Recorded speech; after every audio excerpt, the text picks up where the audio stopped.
خواتین جز وقتی کام کرتی ہوں یا مکمل ملازمت اختیار کیے ہوئے ہیں، انہیں گھر کی تمام تر ذمہ داریوں کو بھی سنبھالنا پڑتا ہے اور ایک دھرے بوجھ کو لے کر چلنا پڑتا ہے۔ اس سلسلے میں ان کے شوہروں یا دیگر مردوں کی طرف تعاون نہ ہونے کے برابر ہوتا ہے، بلکہ اکثر اوقات انہیں ناروا سلوک، سختی اور تشدد سے گزرنا پڑتا ہے۔ خواتین پتھارے دار یا دکاندار۔ ہمارے معاشرے میں غریب خواتین جب شہر کا رخ کرتی ہیں تو انہیں اپنا اور اپنے بال بچوں کا پیٹ پالنے کے لیے انتہائی محنت کرنی پڑتی ہے۔ اس سے وہ اپنا معیار زندگی بہتر کرنے کے لیے کچھ نہیں کر سکتی۔ پاکستان میں ملازمتوں کے حوالے سے سخت مقابلے کی فضا کی وجہ سے شہری علاقوں میں خواتین اپنا چھوٹا سا کاروبار شروع کرتی ہیں، عام طور پہ اسمال بزنس جیسا کہ فروٹ، سبزی اور پھول بیچتی ہیں۔ اس کے علاوہ دیگر عام استعمال کی اشیاء گلیوں کے کناروں پر بیٹھ کر یا اپنے گھروں کے کمروں میں چھوٹی سی دکان کھول کر فروخت کرتی ہیں۔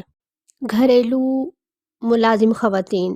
پاکستان میں سب سے بڑی صورتحال سے دوچار وہ خواتین ہیں جو گھروں میں صفائی ستھرائی اور دیگر سروسز مہیا کرتی ہیں۔ مردوں کے مقابلے میں خواتین اس ملازمت میں زیادہ ہیں۔ وہ گھروں کی صفائی کرتی ہیں، بچوں کی دیکھ بھال کرتی ہیں، کھانا پکاتی ہیں اور اس طرح کے دیگر کام ان سے لیے جاتے ہیں۔ اس حوالے سے غریب بچیوں کا مستقبل غریب عورتوں کے مقابلے میں بہت گھمگیر ہوتا ہے۔ وہ ابتدائی عمر میں ہی گھریلو مددگار کے طور پہ گھر سے ہی کام شروع کرتی ہیں اور وہی کردار ادا کرتی ہیں جو کہ ان کی ماؤں نے کیا۔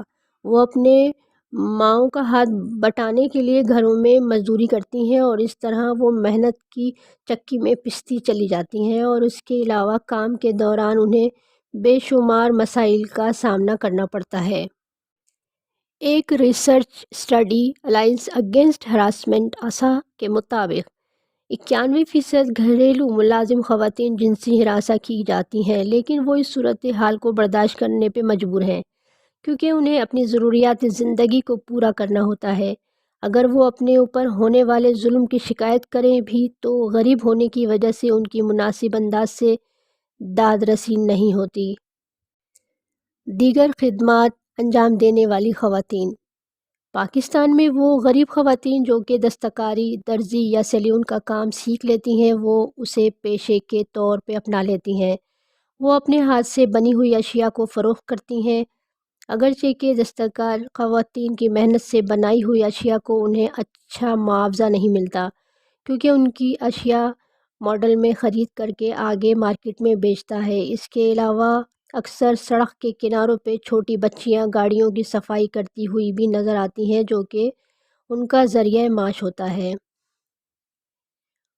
کوڑا کرکٹ اٹھانے والی خواتین۔ پاکستان کے شہروں میں اکثر سڑکوں اور گلیوں میں خواتین کوڑا کرکٹ اکٹھا کرتی نظر آتی ہیں۔ ان میں وہ خواتین شامل ہوتی ہیں جن کے پاس نہ تو کوئی ہنر ہوتا ہے اور نہ ہی کوئی اور ملازمت کی سہولت، لہٰذا وہ اپنی گزر اوقات کے لیے اس کام کو اپنا ذریعہ معاش بناتی ہیں۔ ان میں زیادہ تر بوڑھی عمر کی خواتین اور بچیاں شامل ہوتی ہیں۔ یہ وہ واحد پیشہ ہے جسے وہ آسانی سے حاصل کر سکتی ہیں، لیکن یہ پیشہ اکثر اوقات ان کے لیے جان لیوا بھی ثابت ہوتا ہے۔